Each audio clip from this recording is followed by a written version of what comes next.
আন্তরিক কৃতজ্ঞতা। জাদুকর যেখানে যান না কেন তিনি ওই জাদুই দেখাবেন। আবার কৃষককে আপনি যদি মহাশূন্য পাঠিয়ে দেন তিনি চেষ্টা করবেন ওখানটায় ফসল ফলানোর জন্য। আমিনুল ইসলাম বুলবুলকে আপনারা কৃষক বলবেন নাকি ম্যাজিশিয়ান বলবেন, এটা নিয়ে একটা তর্ক হতেই পারে। এসএসসি তে দায়িত্ব পালন করেছেন, আইসিসি তে দায়িত্ব পালন করেছেন, বাংলাদেশ ক্রিকেট বোর্ডের বসের দায়িত্বে এই মুহূর্তে তিনি এখানটায় দায়িত্ব পালন করতে এসেও তিনি ফসল ফলিয়েছেন, ম্যাজিক দেখিয়েছেন। ভারত পাকিস্তান দ্বৈরথ নিয়ে আমরা সবাই জানি, কেউ কাউরে দেখতে পারে না। মানে থাকে না ওই যে আমরা বিভিন্ন বাংলা মুভি দেখতাম যে দুই সতীনের সংসার, কেউ কাউরে পছন্দ করে না, অনেকটা সেরকম। ভারত ডানে গেলে পাকিস্তান বামে যায়, বিসিসিআই যদি বামে যায় পিসিবি ডানে যায়। এজিএম কে কেন্দ্র করে এশিয়ান ক্রিকেট কাউন্সিলের যেই টানাপোড়েন তৈরি হয়েছিল সেখানটায় ভারত অ্যাটেন্ড করবে না। বিসিসিআই সাফ জানিয়ে দিচ্ছে বাংলাদেশের এজিএম তারা মানে না। বিভিন্ন গণমাধ্যমে সেই খবর এসেছে। এমন একটা পর্যায়ে মনে করা হচ্ছিল যেটা বাতিল বা স্থগিত হতে পারে, জাতীয় দৈনিকগুলোতে নিউজ এসেছে। আমিনুল ইসলাম বুলবুল পিসিবির এজিএম করার যে ভেন্যু হিসেবে বাংলাদেশকে চুজ করা সেটাকে মেনে নিয়ে পাকনামি করেছেন, এরকম বক্তব্য এসেছে। শেষ পর্যন্ত তিনি জাদু দেখালেন। ভার্চুয়ালি ইন্ডিয়া অ্যাটেন্ড করবে, আফগানিস্তান এসে গেছে, শ্রীলঙ্কাকে নিয়ে কনফিউশন ছিল, তারাও অনবোর্ড। যেটা আইসিসি করতে পারেনি, ইন্ডিয়া পাকিস্তানকে এক করতে পারে নাই। কোনো ব্যাপারে ভারত না করেছে, পাকিস্তান হ্যাঁ বলেছে। এই ব্যাপারগুলোকে কখনোই আইসিসি পর্যন্ত সমাধান করতে পারেনি, সেটা করে দেখিয়েছেন আমাদের ম্যাজিশিয়ান বুলবুল। এই আলোচনার ডিটেলস আমি যাচ্ছি, লাভ ক্ষতি নিয়ে যাচ্ছি। তার আগে আরেকটা ব্যাপার একটু আপনাদেরকে বলি, সেটা হচ্ছে বাংলাদেশ ক্রিকেট দলের পারফরমেন্স নিশ্চয়ই দেখছেন। 2 মাস হয়েছে আমিনুল ইসলাম বুলবুল দায়িত্ব নিয়েছেন, এবং এই 2 মাসের মধ্যে 2 মাস এখন ভালোভাবে হয় নাই, বাংলাদেশ পাকিস্তানকে হোয়াইট ওয়াশ করার দ্বার প্রান্তে টানা 2 ম্যাচে জিতেছে। শ্রীলঙ্কার বিপক্ষে পিছিয়ে পড়ে নিজেদের সবচেয়ে ডিসকমফোর্ট জোন যেটা টি20 ফরম্যাট, সেই ফরম্যাটে টানা 2 ম্যাচে জয় পেয়ে সিরিজ জিতেছে। স্মার্ট ক্রিকেট খেলেছে, চাকা অল ইন ওয়ানের মতো। যা স্মার্ট এনজাইমার কালার গার্ড ফর্মুলা আপনার কাপড়কে ধবধবে পরিষ্কার করবে মাত্র 75 টাকায়। বাংলাদেশ দল যে কাজটা করে দেখিয়েছে, এই কাজটা কিন্তু এই দলটাই ঠিক যখন আমিনুল ইসলাম বুলবুলের পূর্বসূরি প্রখ্যাত ফারুক আহমেদ ছিলেন তখন করতে পারছিল না। বাংলাদেশ দল তার সময় মাত্র 12.5% ম্যাচ জিতেছে। সেই দলটা বদলে গেছে, টানা 4টা টি20 জিতেছে, শ্রীলঙ্কার বিপক্ষে 2টা, পাকিস্তানের বিপক্ষে 2টা, টানা 2টা সিরিজ জয় করেছে। সেই সময় বাংলাদেশ এই জয়গুলো পেল যখন সামনে এশিয়া কাপ হবে, সেই সময় বাংলাদেশ এই জয়গুলো পেল যখন টি20 ফরম্যাটের বিশ্বকাপটা ভারতে হবে ফেব্রুয়ারিতে।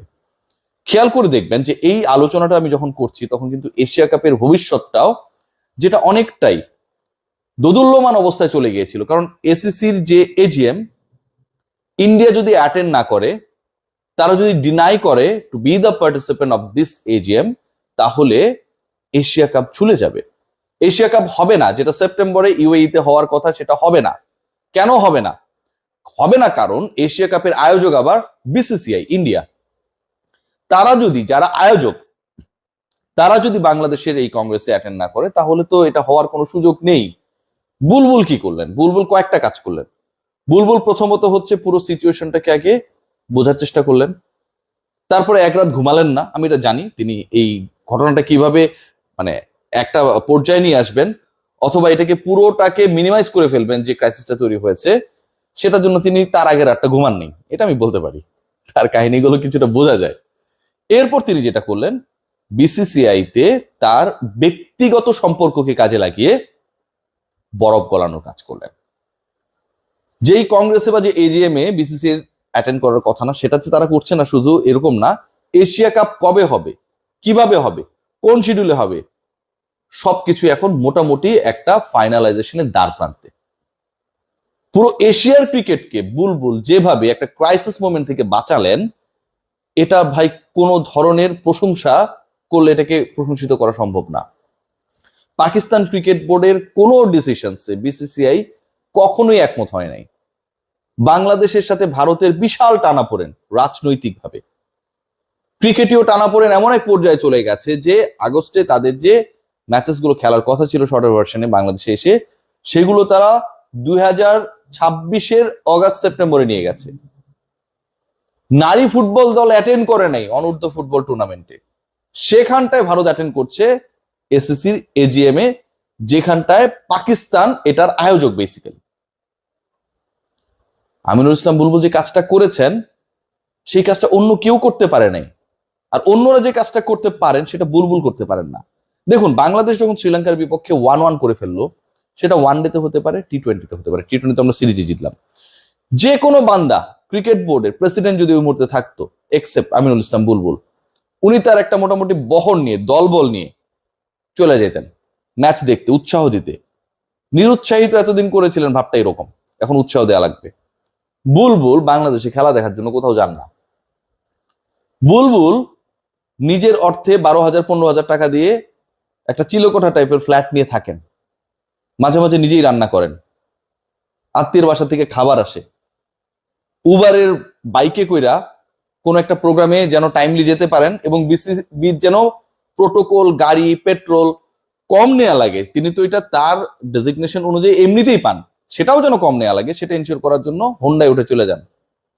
এই যে একটা মানুষকে আমরা দেখছি, বাংলাদেশ ক্রিকেট বোর্ডের ক্যারেক্টার, প্রেসিডেন্ট, পোর্টফোলিও যারা নিজেরা মানে নিজেদের মধ্যে অর্জন করেছেন, তাদের সাথে কি বুলবুল ভাইয়ের এই ক্যারেক্টারটা যায়? একদমই যায় না।